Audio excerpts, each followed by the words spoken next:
Hello and welcome back to Rage Gaming and more Vessel of Hatred. Today I've got something a bit different for you though, because today I'm talking about one of the best options for Necromancer right now in Season 6 for a build. I've been playing Necromancer alongside Rogue since the original betas and pre-season, but ended up maining Necromancer for every season since, but this is my first time not maining Necromancer. I've been playing Rogue as my main this season, but I wanted to see how Necromancer's doing this season and talk about it. As it turns out, a staggering amount of players have simply stopped playing this class and every other class this season. Every class that isn't Spiritborn is experiencing the same thing because Spiritborn is so much stronger than everyone else. So there used to be a great selection of pushers and streamers and creators that covered this class, but are any of them still sticking with Necromancer? Well, yeah, there is actually one, despite most as expected swapping to Spiritborn. This is Skulm, and he's a streamer and creator here on YouTube. He's someone I've referenced multiple times in the past for class rankings and leaderboard coverage. The guy has been on top of anything we can actually track, and lately he's been covering the awesome performance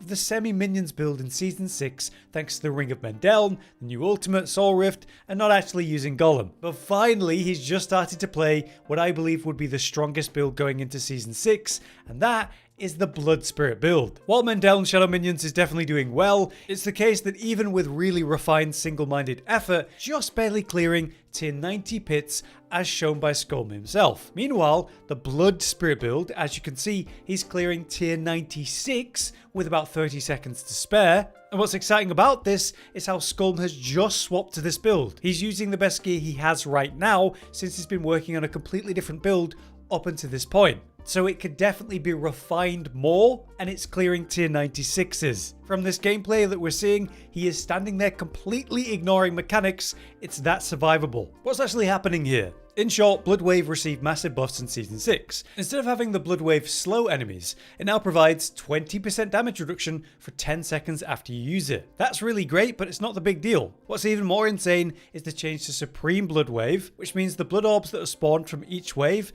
that count has been increased from 3 to 6. So, by running Bloodwave, you're spawning twice as many blood orbs and getting that DR. Why is that exciting? Well, if you combine that with the tidal aspect, which causes you to send out 2 extra waves every time you press the ultimate skill, that's 3 waves, each spawning 6 orbs, meaning 18 orbs every time you send out the ultimate. On its relatively short cooldown, we can make even shorter for your aspects. Not only that, the tidal aspect was buffed itself. The extra blood waves would deal about half the damage of a real blood wave. Well, now they're dealing their full, if not more damage, so these waves have become relevant too. So while the wave is hitting and you're getting that DR and you're generating a bunch of orbs on the ground, what are you doing with that? Well, it's combined with the classic and now many times buffed Blood Artisan Karash unique chest. On a top roll right now, you only need to pick up 3 blood orbs to send out your free Bone Spirit, which normally costs 100% of your current essence to actually cast one of those. So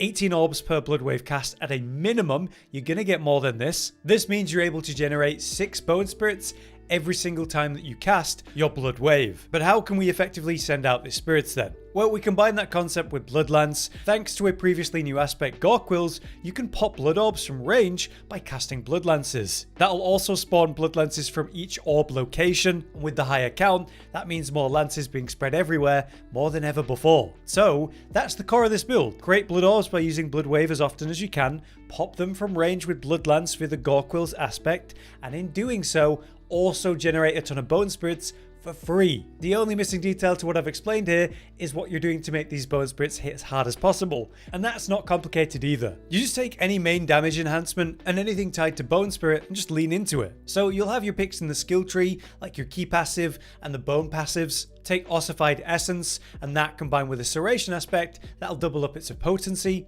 It basically just means high essence means more damage for your bone skills, so that combined with high health and high essence for your setup, this is going to work really well. Then you've got other stuff like CC based damage increases, such as the Retribution aspect or Concussive Strikes. There's the mythic uniques that are in the game, the Paragon, the affixes and tempers, runes, mercenaries, everything. There's lots of sources of damage. So let's explain what I'm seeing the Blood Spirit users use and why. So I'm just jumping into Mobalytics here. It's an app and website that we work with to showcase our builds in kind of a written form. What I've done is I've just put together a quick showing of what I'm seeing being used for this build. So let's run down the list. As you can see in terms of skills, we've got Blight, we've got Blood Mist, Corpse Tendrils, Decrepify, Blood Wave, and Bloodlance on the bars. For your Book of the Dead, we're sacrificing your Warrior Defenders. This is giving you 25% resistance to all elements, which is absolutely insane in a season that's so important for that. We've got Mages sacrificed under Cold for the vulnerable damage increase,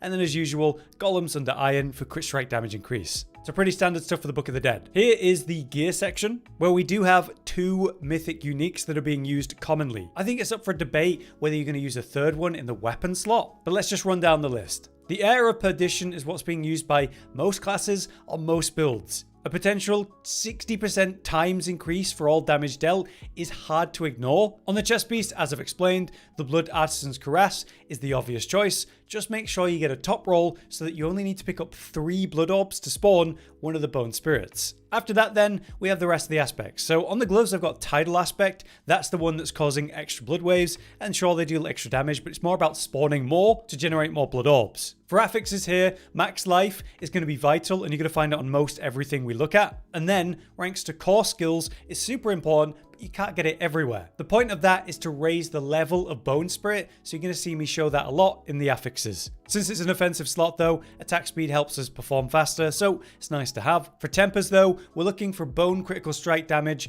on most of these slots. And then on defensive slots like this, we have utility, the Profane Invocation. For this one, we have curse size increase to apply bigger Decrepifies, but we'll talk about that more in a sec. On the legs, we have our one defensive, true defensive slot. So Hardened Bones is just the most effective defensive aspect that Necromancer has. For a big DR, just flat out. Here we have Intelligence, Armor, and Max Life. It's up to you to manage your armor and all resistances, as we'll talk about, but this is one of the few best slots we can get armor on, so we commit to it hard here. So we can see that in the tempers, but we've also got 1 increase to Bone Spirit explosion size to make it more reliable. For the boots then, we have Concussive Strikes, since that can be slotted here. It just means that your lucky hits will occasionally daze enemies, and will increase our damage to dazed enemies, so those Bone Spirits are going to hit those targets better. As this is a boot slot for the affixes, you can find ranks to Bone Spirit here, so you want as many of those here as you can get. And around that, pretty standard pick of Intelligence and Max Life, Movement Speed, and there's that all-important Corpse Tendril size increase to help group up enemies easier. On the one-hand weapon then, I've got a Sword for crit strike damage increase, and the aspect of Retribution. This means enemies that are stunned, you deal significantly more damage to them. This will increase the damage of our Bone Spirits. I am seeing people run a mythic unique here, Doombringer, as another defensive option, so that's something to think about, but Retribution is going to be a damage increase, which is very valuable. For affixes, it's Intelligence, Max Life, and Vulnerable. Once again, Bone critical strike damage, but here on a weapon, you can also do Bone Augments. So, chance for Bone Spirit to deal double damage is insane, and you definitely want that. And again, this you can't get on a mythic unique, so it's pretty great to have on a normal weapon slot. On the other weapon slot then, we just have an offhand. Looking for a lucky hit chance on that. But for affixes, we have Intelligence, Max Life, and Max Resource. Remember, the bigger the resource, and the more essence you have when you're getting those Bone Spirits off, the harder they're going to hit, so that's also important. This is where we also slot Gore Quills, the aspect that's actually causing Bloodlance to pop blood orbs from range. Under that, for tempers, we once again have Bone critical strike damage, and again as a weapon slot, chance for Bone Spirit to deal double damage. Amazing. In the amulet, we of course have Fast Blood. This is what's going to help reduce the cooldown of our Blood Wave. Blood Orbs reduce your ultimate cooldown by 1 to 3 seconds. So, since we're generating 18 Blood Orbs, then popping them all instantly with our Blood Lance, we're actually cutting down the time on the ultimate CDR massively. That alongside, say, lucky hit procs of your Decrepify, you're going to be able to do Blood Wave a lot, generate a ton of the actual Bone Spirits, so it's pretty damn important. For your amulet affixes though, we've got Intelligence, Max Life, and then ranks to Imperfectly Balanced to improve the damage of our core skills, so Bone Spirit. Then for tempers, again, Bone Crit Strike damage, and this time for resource, as you'll see on all the jewelry, ultimate cooldown reduction, so we can spam out the blood waves even more. So this brings us to the rings, where we do have another mythic unique. A Ring of Starless Skies is hard to ignore.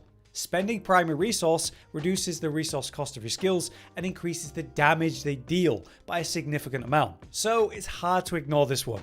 But if you had to choose between this and Heir of Perdition, I'd go for Heir of Perdition. And in this slot, I'd run a resource gen, like something like Torment or something like that. Lastly, we have our last aspect, the last ring, that's Aspect of Serration, to further enhance the output we get for having higher essence. And for affixes, we have Intelligence, Max Life, and a bit of attack speed here. And again, the same temp as we've seen before, Bone Critical Strike damage, and Ultimate cooldown reduction. Right, let's talk about runes. So running Zal, gain 20% max life for 6 seconds. This is a somewhat blood build, right? So the more max life you have, the more protection, the more healthy you are. To generate that for 200 offering, we're going with Tam, just cast non-channeled core skills. So you'll be doing plenty of that with Bloodlands. Then we have Ohm for the other one. This is the one that's generating Barbarian Warcry, just flat increasing your damage dealt for a few seconds. To generate that, we go with Zan, just cast ultimate skill, which we're doing constantly, so this is going to give us tons of offering, generating that Barbarian Shout very often. Lastly for this page, we have gems. In the weapons, we have critical strike damage with the emeralds,